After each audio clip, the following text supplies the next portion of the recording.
আমরা একতার ভিতরে আসি, ঐক্যবদ্ধ হই, ভাই ভাই হাত মিলাই। যদি কারো কোনো ভুল হয় এক ভাই ধরিয়ে দিবে, আর আমার ইনসাফের কাজ হচ্ছে আমি সেই ভুলটা শুধরে নিব। তবেই আমি প্রকৃত মুসলিম, তবেই আমি প্রকৃত মুমিন। আসসালামু আলাইকুম রহমতুল্লাহ। প্রিয় দর্শক শ্রোতা, আশা করি সবাই ভালো আছেন। শারীরিক কিছু অসুস্থতা সত্ত্বেও একটা বিষয় আমার নিকট খুব গুরুত্বপূর্ণ মনে হলো, তাই এই বিষয় নিয়ে দু চারটা কথা বলতে আসলাম। যে বিষয়টা নিয়ে আজকে আপনাদের সামনে এসেছি, আশা করি ইনশাআল্লাহ এই কথাটার বিপক্ষে পক্ষে উভয়ই ইনশাআল্লাহ কিছু হলেও উপকৃত হবেন। আল্লাহ তাআলা আমাদেরকে তৌফিক দান করুন।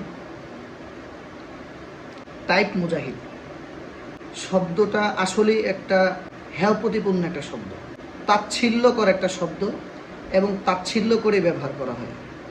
মুজাহিদ কখনো টাইপ হতে পারে না। টাইপ মুজাহিদ শব্দটা আসলে তাচ্ছিল্যকর। এখন কারা বলে, কাদেরকে বলে, এটা যদি বলি তাহলে আশা করি ইনশাআল্লাহ স্পষ্ট হয়ে যাবে।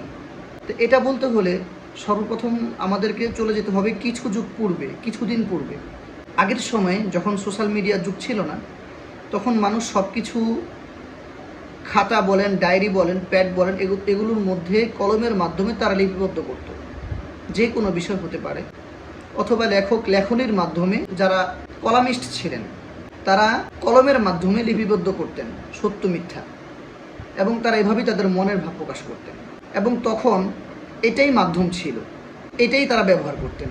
তো এখন সোশ্যাল মিডিয়ার যুগ, যেহেতু সকলে ইন্টারনেট, ফেসবুকের মাধ্যমে সব কিছু দেখে এবং এর মাধ্যমে সব কিছু গ্রহণ করে, সেই সুবাদে বর্তমানে কলমের পরিবর্তে বর্তমানে অনলাইনে লেখালেখি, অর্থাৎ টাইপের মাধ্যমে লেখালেখিটাই বর্তমানে একটা মাধ্যম হয়েছে। তো এক শ্রেণীর আলেম অনলাইনে তারা হক কথাগুলো বলে যান এবং লেখালেখি করেন, এর মাধ্যমেই মনের ভাব প্রকাশ করেন এবং এর মাধ্যমেই সত্য মিথ্যাগুলো লেখালেখি করেন।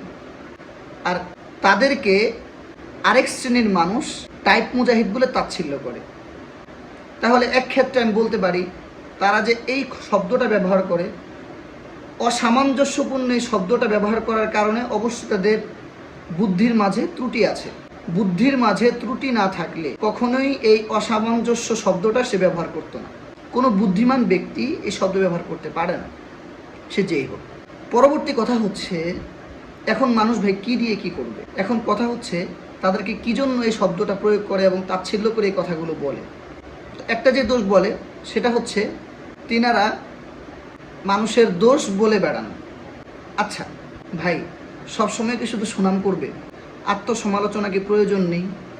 আত্মসমালোচনার মাধ্যমে মানুষ শুধরে যায়, মানুষ আরও সোজা হয়, মানুষ আরও সঠিক পথে হাঁটতে শেখে।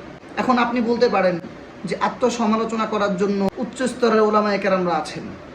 আমি বলবো, দেখেন, তারা এখন নিশ্চুপ আছেন, হয়তো বা অন্য কোনো হিকমার কারণে, আর উনিও হয়তো বা হিকমার কারণে বলছেন। এখন যদি সকলেই নিশ্চুপ থাকে, আত্মসমালোচনাটা কে করবে? আত্মসমালোচনা না করা হলে নিজেরা কীভাবে শুধরাবো? অবশ্যই এটার জন্য এটা প্রয়োজন। পরিশেষে আমি বলবো, যারা এই শব্দ চয়ন করেন তারা মুখে লাগাম টেনে ধরেন, আল্লাহ হস্তে।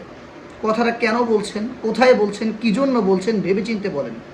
তাচ্ছিল্য করে যাকে ইচ্ছা তাকে যে কোনো একটা কথা বলে দেওয়া যায় না। আমি এটা এখানে চ্যালেঞ্জ করে বলতে পারি, আপনারা যারা বলছেন এবং যাদেরকে বলছেন তাদের পায়ের ধুলোর সমান তারা নয় যারা বলছেন, না জ্ঞানের লাইনে না অন্য কোনো লাইনে।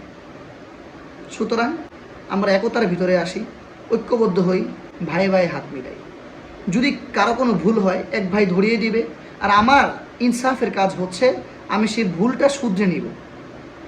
তবেই আমি প্রকৃত মুসলিম, তবেই আমি প্রকৃত মুমিন। আল্লাহ তাআলা আমাদেরকে বুঝার তৌফিক দান করুন, আমিন। আসসালামু আলাইকুম রহমতুল্লাহ।